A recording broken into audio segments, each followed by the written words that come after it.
Yes, Engineer Hersi Said akiwa anatoka mara baada ya Young Africans kuweza kutolewa kwenye michuano ya kimataifa akiwa na alama 8 na FAR Rabat akiwa na alama 9.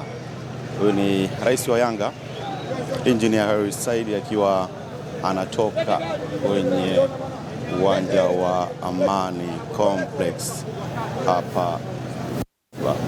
Ukimwona tu unaona kwamba uso wake hauna furaha kutokana na matokeo ambayo amepatikana. Huyo hapo anaingia kwenye gari moja kwa moja kuondoka katika uwanja wa Amani Complex. Rais wa Yanga, lakini pia Karim Said Mohamed anatoka naye anaingia kwenye gari ikiwa Yanga wameweza kutolewa kwa tofauti tu ya alama 1 na FAR Rabat yeye ameweza kufuzu katika hatua ya robo finali.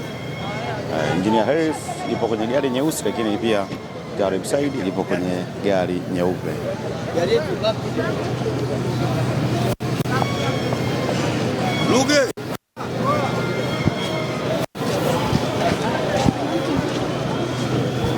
Kama unavyoona magari yanaongozana.